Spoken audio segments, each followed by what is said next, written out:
Le département de la Côte d'Or est très heureux d'être à nouveau partenaire des Trophées des maires qui mettent en l'honneur les initiatives, les projets, les services portés par les collectivités locales au profit des Côtes-d'Oriens. Nous sommes le premier partenaire des communes et des communautés de communes et nous finançons de nombreux projets grâce à des dispositifs pensés pour répondre au mieux aux besoins du territoire, comme CAP 100% Côte d'Or ou Village Côte d'Or. En 2022 comme en 2021, nous maintiendrons un investissement à hauteur de 110 millions d'euros parce qu'il permet le développement de l'attractivité, de l'activité économique, de l'emploi et en un mot, améliore la qualité de vie 100% Côte d'Or.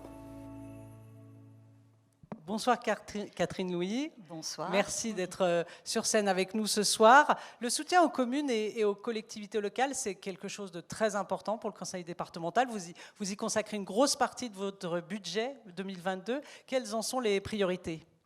Bien déjà, bonsoir à toutes et à tous. Eh bien, concernant le Conseil départemental, effectivement, alors je vais plagier un petit peu ce que vient de dire ma collègue Emmanuelle Coin, mais effectivement, le Conseil départemental a un budget de 610 millions d'euros par an, donc un budget substantiel, et 110 millions sont consacrés à l'investissement. Et investissement, comme l'a dit Emmanuelle Coin, est bien destiné à l'accompagnement des communes et des communautés de communes. Donc c'est dans l'ADN du Conseil départemental d'accompagner les collectivités locales. Et donc le Conseil départemental continuera à le faire, même si l'on sait, comme ça a été exprimé par le président de l'AMF, Ludovic Rochette, que nous sommes effectivement dans un contexte très particulier. Et ce contexte, on a su également le gérer au niveau du Conseil départemental lorsque la crise a été s'est déclarée et a naturellement engagé tous les acteurs de la Côte d'Or, les associations, les commerçants, les artisans, enfin voilà, toute une frange de la population qui s'est trouvée impactée par cette crise, on va dire, extraordinaire, on va employer ce terme-là. Eh bien, le département a voté un budget spécial pour accompagner toutes ces personnes qui se trouvaient fragilisées par la crise. Alors, en deux mots, comment on pourrait qualifier ce budget 2022 ? C'est un budget, je dirais, solidaire, engagé, qui donc poursuivra voilà, l'accompagnement déjà des plus fragiles, puisque le département, sa compétence première, c'est l'aide, c'est la solidarité et l'aide aux plus fragiles. Donc il poursuivra naturellement et cette compétence, ça va de soi. Et nous ferons en sorte eh bien, de soulager ceux qui se trouvent au bord de la route et d'accompagner chacun. Et en termes d'investissement, est-ce que vous allez faire mieux qu'en 2021 ? Alors, oui, on peut considérer qu'on peut toujours faire mieux, mais on va faire aussi bien. Et c'est déjà bien dans un contexte très difficile. Et on continuera à faire aussi bien, donc avec le même budget, avec donc les plus de 100 millions d'euros d'investissement, comme je l'ai dit précédemment, pour les collectivités. Et puis terminer ces engagements également, les priorités que le département a donc engagées, notamment avec la fin du déploiement de la fibre sur l'ensemble du territoire côte-d'orien.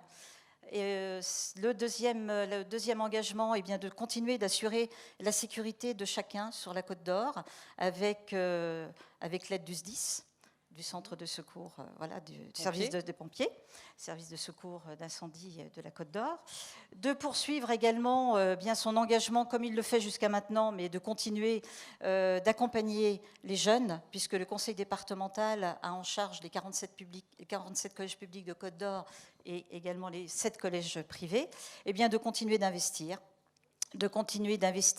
pour ces jeunes, pour leur donner également un avenir qui soit le plus serein possible, avec tous les outils dont ils ont besoin, et des outils numériques notamment. Donc le Conseil départemental poursuivra cet investissement.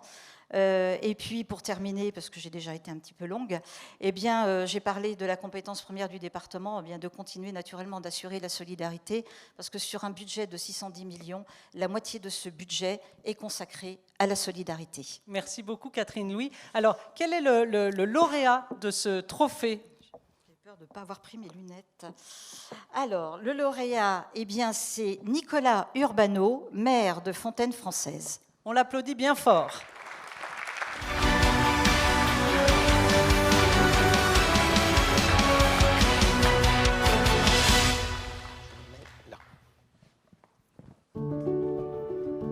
Vous vous êtes à Fontaine-Française, où nous avons eu la chance avec Orvitis de pouvoir réaliser ce projet en rénovation, bien sûr par Orvitis, pour y avoir des logements inclusifs. Et c'est très important pour notre collectivité. Il y a 7 appartements avec une coordination, avec une infirmière coordinatrice qui fait la relation entre les personnes qui vivent dans les logements et le foyer d'API qui donne des soins parce que bon, ils ont besoin de soins régulièrement. C'est bénéfique pour tout le monde. On est à la tête d'une collectivité où il fait bon vivre et on va continuer de se battre pour que le bien vivre ensemble puisse être vraiment présent sur notre commune. Nicolas Urbano, bravo pour cette initiative.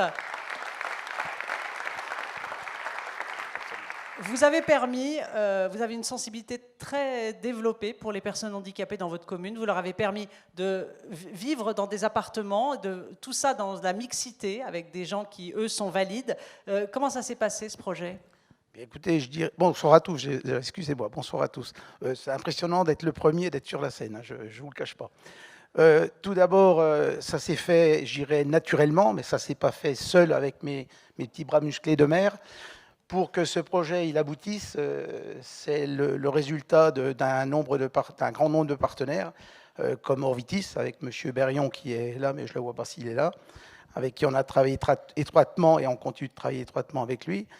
Une équipe municipale soudée, et je salue d'ailleurs un de mes adjoints qui est là, Michel Fournier, qui a bien sûr soutenu le dossier, et tous les partenaires de l'ADAPI aussi, qui ont travaillé avec nous pour qu'on puisse faire percer ce projet.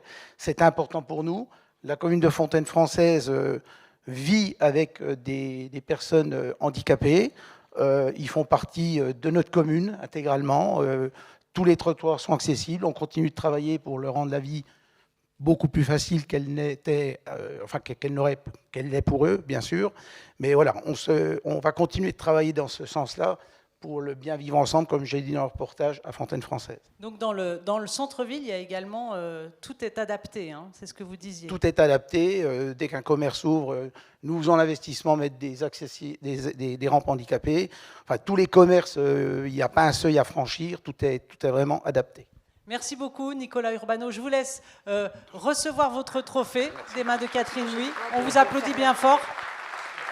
Et je vous laisse passer à la photo, tous les deux. Alors, je vais quand même, parce que ce trophée, bien sûr, la commune de Fontaine-Française le reçoit, mais je voudrais quand même le partager déjà avec les pensionnaires du foyer handicapé qui vivent dans les logements inclusifs, avec Orvitis, bien sûr, avec l'équipe municipale, avec tous les élus du territoire du Mirebellois, du Fontenoy, puisque nous sommes en comité de communes, bien sûr, avec le Mirebellois et le Fontenoy, et aussi le partager avec une personnalité qui n'est pas là ce soir, c'est François Sauvadet, qui nous a toujours soutenus dans toutes les actions que nous avons au niveau de notre collectivité, puisque le foyer d'API va être reconstruit, les travaux ont démarré, reconstruit avec la grosse participation d'Orvitis. Et je les en remercie parce que nos zones rurales, elles doivent continuer de vivre et on ne déshabille pas les uns pour habiller les autres. C'est ce que François Sauvadet a soutenu et je le remercie encore. Et il faudra lui retransmettre, bien sûr, ce trophée, je le partage aussi avec le département. Merci. Merci beaucoup, Nicolas Urbano.